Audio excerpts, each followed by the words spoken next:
question now of Michael. Yeah.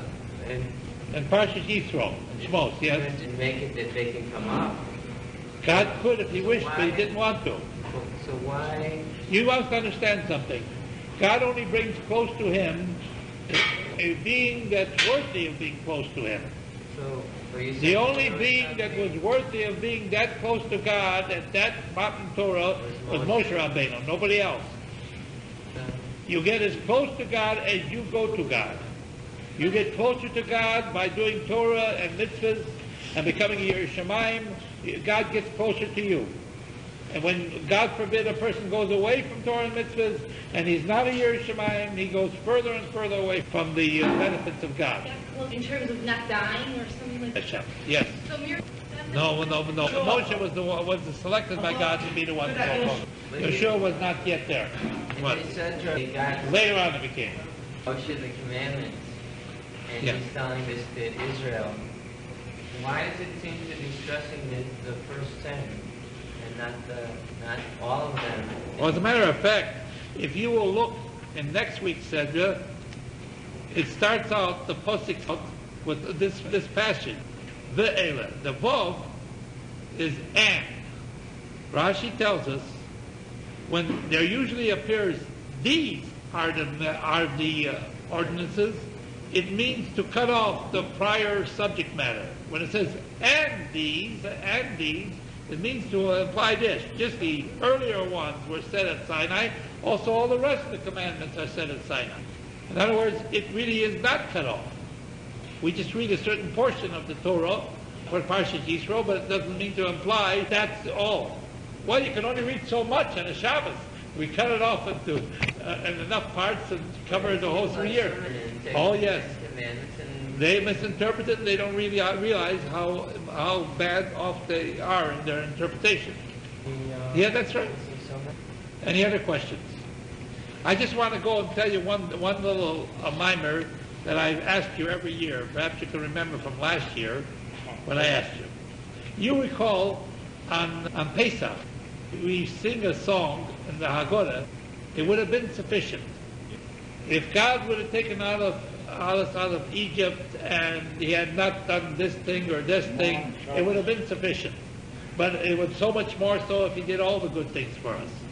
So one of the Dayenu says, Sinai, if he brought us close to Mount Sinai, lo noson es Torah, and didn't give us the Torah, Dayenu would be enough. That's one of the things there. Now all the other Dayenus, or statements, is talking about something that is a good thing in itself. Question, what good is it if he brought it just to Har Sinai, ready to get the Torah, and didn't give it to us? What good is it? That's the question I asked every year, and but you remember Michael? Didn't I ask? I'm trying to think about it. Yeah, I could, if we live long enough, I could teach you for many years because you keep on forgetting it. Tana, do you recall what we said last year? So, sir. Well, what is it? When he brought us to unholy state of the time, so he brought us to a higher level of Kedusha, and where he gave us, we had mitzvahs, not just to go there with such mitzvahs. That is a very good answer. Now, I want to tell you what the Rashi quotes the Mechilta. You must understand, Rashi quotes the Mechilta, and he says like this in the beginning of chapter 19. Mechilta is a commentary on the Chumash, and it dates back from way back to the time of the Tanoim. So it says like this: when the Jewish people came to Mount Sinai, this was the only one time in the 40 years that they were wandering in the wilderness when there was no dispute among all they were completely all without any disputes, any arguments. So we can very easily give a good reason.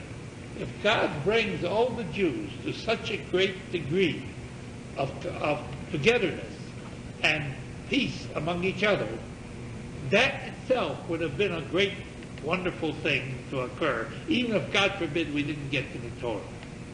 You understand? But thanks God, not only that, he also brought us to give us the Torah. You understand?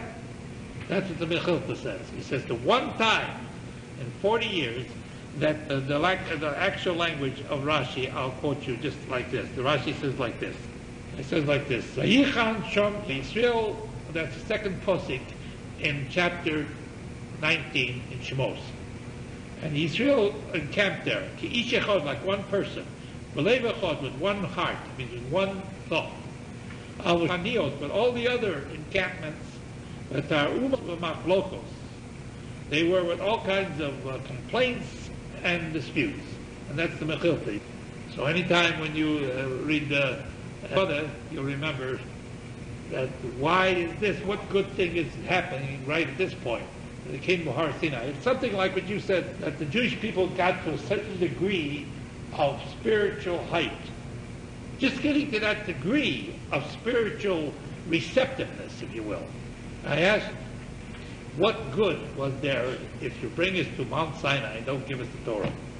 I would consider that the most greatest calamity in the world, that you got this close and somehow you messed it up. Wouldn't it be?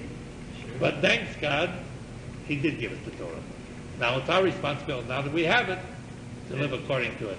Okay? Learn it and become conversant with it. Okay? Any other questions? All right, we'll hold this point. Because the main purpose was to What? receive the Torah, The main purpose was for us to the deliverance. a physical freedom. Without a spiritual freedom is no freedom at all. This was to receive the Torah. Now, you have to have a physical freedom as well as a spiritual The freedom. main purpose of the physical Yes. was the spirit. Yeah. And without the concepts of the Torah being realized, the whole world could not exist. About it is just on the road to the receiving the Torah, Yeah. which was the main purpose. That's right. And that would be a contradiction if, God forbid, He didn't give us the Torah. So thanks God He did. Now it's our responsibility to not fumble it, do what has to be done. All right.